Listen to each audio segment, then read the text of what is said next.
We begin with new sanctions against Russia in response to Moscow's unprovoked war on Ukraine. President Joe Biden announcing the U.S. is banning Russian oil and energy imports, a move the president says will deliver another devastating blow to Russia's economy. This is a move that has strong bipartisan support in the Congress and, I believe, in the country. Americans have rallied to support their Ukrainian people and made it clear we will not be part of subsidizing Putin's war. We made this decision in close consultation with our allies and our partners around the world, particularly in Europe, because a united response to Putin's aggression has been my overriding focus, to keep all NATO and all of the EU and our allies totally united.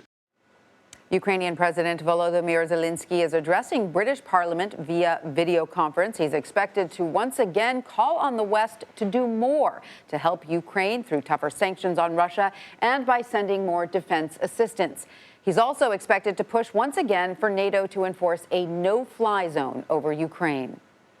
Russian forces continue their reckless and random shelling across Ukraine. So far, the United Nations says there are more than 1,300 civilians killed or injured. Ukraine is once again accusing Moscow of breaking a ceasefire agreement on Tuesday. They say Russian forces began shelling a civilian evacuation route from Mariupol. Humanitarian corridors were put in place for civilians to be able to evacuate 5 besieged cities, including the capital, Kyiv. The UN says at least 2 million people have already fled Ukraine since the invasion started.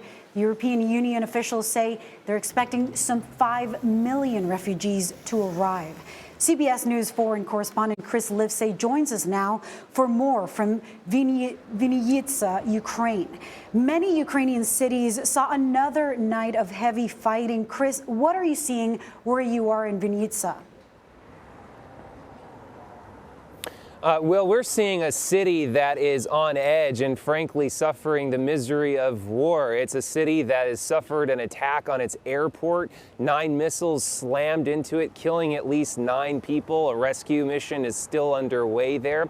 Another thing I want to point out that we're seeing here is the frigid cold. It is routinely under freezing conditions right now. And this is important for the conflict in a variety of ways. Let's focus first on the victims of this war. In places like Mariupol, where you have hundreds of thousands of civilians who are trapped in their city. And we're hearing reports now of there being no electricity, of there being no heating, and no sanitation, and no drinking water as well. And they have to now suffer through this frigid cold. On top of that, you also have the Russian aggressors. And I want to remind you of this enormous convoy, 40 miles long, that's been inching its way towards Kyiv.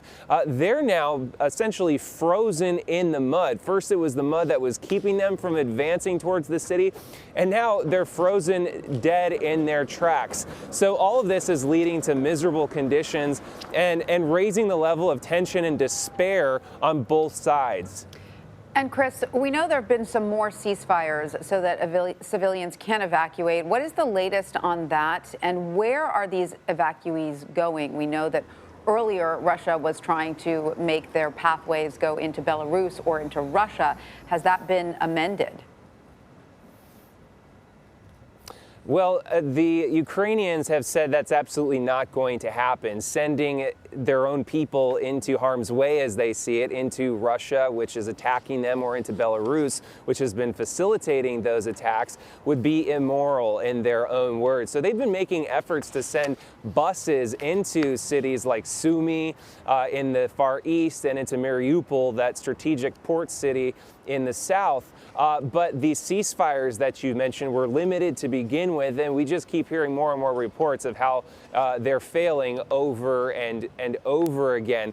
Reports of Russian troops firing upon the escape routes, these so-called humanitarian corridors that would enable civilians to flee. But every time they seem to open these doors, they get slammed shut again. We're hearing reports of some of the pathways that they're supposed to be following to escape receiving fire. Some of them even have landmines. We keep hearing more and more reports, and we'll continue to update you on that. But for the time being, very little progress has been made in getting these civilians to safety. All right, Chris Livesay in Vinnytsia, Ukraine. Thank you so much for joining us, and stay safe.